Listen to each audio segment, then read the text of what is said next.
Hello viewers, PR ইলেকট্রনিক্সের পক্ষ থেকে আমি প্লাবন আপনাদের জানাই একটি নতুন ভিডিওতে স্বাগতম। সবাই কেমন আছেন? আশা করি ভালো আছেন। আজকে সারাদিন ধরে এই অ্যাম্পলিফায়ারটার কাজ করেছি। এটার দুটো সার্কিট চেঞ্জ করা হয়েছে, আপনাদের দেখিয়েছি কেন চেঞ্জ করা হয়েছে। আমরা কোন ধরনের সার্কিট ব্যবহার করেছি সবই দেখেছেন। ইনপুট ব্যালেন্সের সমস্যা ছিল, সেটা সমাধান করেছি। আইসি চেঞ্জ করেছি, সার্কিট ওয়াশ করেছি, ফিল্টার বোর্ডকে ওয়াশ করেছি, এমনকি নতুন ক্যাপাসিটর ইনস্টল করেছি। টোটাল এখন অ্যাম্পলিফায়ারটি টোটাল কমপ্লিট আছে। এমনকি আমরা ট্রানজিস্টরের ব্যাস মিলিয়ে প্রতিটা কাজ করার চেষ্টা করেছি। আমাদের কোথাও কোনো আমরা ত্রুটি রাখিনি, এক কথায় ক্লিয়ারভাবে কাজ করেছি। এমনকি আপনাদের বলেছিলাম যে এটা কমপ্লিট হওয়ার পরে আমরা লোড টেস্টের ভিডিও নিয়ে আসবো। এখন এটাকে ফুল লাইন দেওয়া আছে আমাদের প্যানেল বোর্ডে। এখন হচ্ছে এটাকে আমরা টেস্ট করব। চলেন, এই যে দেখতে পাচ্ছেন ওয়েব দুইটা একই সাথে উঠছে। এমনকি দুই সাইডে একই রকম ভোল্টেজ, 35 হলে এই সাইডেও 35, এই সাইডেও 35। দেখেন একই রকম ভোল্টেজ, একই রকম এম্পিয়ার, এমনকি একই রকম ওয়াট। মানে আমাদের দুই চ্যানেল একইভাবে অগ্রসর হচ্ছে। দেখেন এই যে 1100 ওয়াট, এই একদম অ্যাকুরেট 1500 ওয়াট। আমরা বেশিক্ষণ লোডে রাখবো না। এমনকি আমরা হিটটাকে দেখব, খুব দ্রুত 50 ডিগ্রি হিট, মানে আমাদের সব কিছু ঠিক আছে। এখানে 56 ডিগ্রি,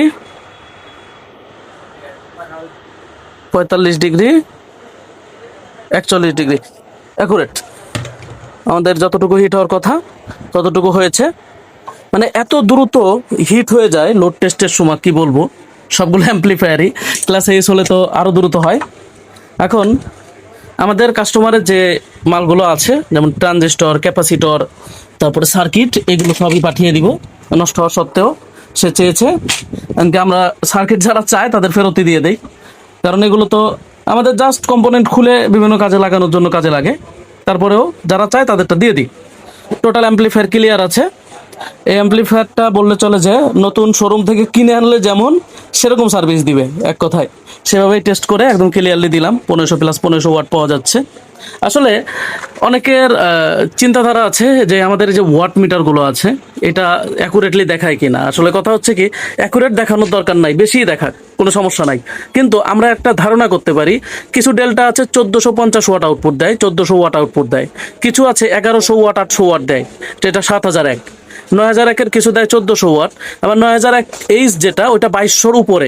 মানে যাই হোক, আমরা কিছুটা আন্দাজ করতে পারি এই ওয়াটটা থেকে যে আমাদের কোন ক্যাটাগরির অ্যাম্পলিফায়ারটা কেমন দিচ্ছে। তাই যাদের যে কনফিউজ ছিল সেটাকে দূর করে দিলাম। যে উল্টোপাল্টা অনেকে বলেন কমেন্টের ভিতরে যে ভাই এটা সঠিকভাবে কাজ করে কিনা। তা আসলে কথা হচ্ছে কি, কাজ করার কোনো প্রয়োজনই নাই। আমি একটা এম্পিয়ার দেখতে পাচ্ছি, একটা ভোল্ট দেখতে পাচ্ছি, একটা ওয়াট দেখতে পাচ্ছি। যাই হোক, অ্যাম্পলিফায়ারের ক্যাটাগরি অনুযায়ী আমি যেটা পাচ্ছি ঠিক আছে অলওয়েজ। আমার আর কিচ্ছু দরকার নাই, এতটুকু মানুষকে দেখাতে পারলেই হচ্ছে। কারণ এইখানে যে ওয়েবটা দেখতে পাচ্ছি, ওয়াটটা দেখতে পাচ্ছি, সব কিছু মিলায়ে এতটুকু ধারণা পাওয়া যায় যে আমার অ্যাম্পলিফায়ারটা কতটুকু লংজিভিটি হবে বা টেকসই হবে, এতটুকু চিন্তাধারা করা যায়। আমি বেশিক্ষণ কেন লোড দিইনি সেটা বলি। এই তারগুলো প্রথমত পাতলা, দ্রুত হিট হয়ে যায়। এই ব্যানানা কানেক্টরগুলো অবস্থা খুব খারাপ, এখানে দেখতে পাচ্ছেন অবস্থা খুবই খারাপ, ঝালাই করে করে রাখা হয়েছে। এগুলো সেই পরিমাণ এম্পিয়ার লোড নিতে পারে না, তার চেয়ে বেশিক্ষণ লোড দিলাম না। এখানে এসপিকন সিস্টেমটা ওই জায়গায় প্রোব থাকার কারণে এসপিকন দিতে পারছে না। এসপিকন লাগিয়ে রাখবো, এমনকি পরবর্তীতে যাতে লং টাইম টেস্ট দিতে পারি, এই হচ্ছে বিষয়। তা আমাদের টোটাল অ্যাম্পলিফায়ারটা টেস্ট হয়ে গেল, একদম ক্লিয়ার, সঠিকভাবে আমরা সার্ভিসটা করতে পারলাম। এমনকি সব কিছু অ্যাকুরেট কাজ করছে, লিমিটার থেকে শুরু করে সব কিছু। এই ছিল আজকের ভিডিও।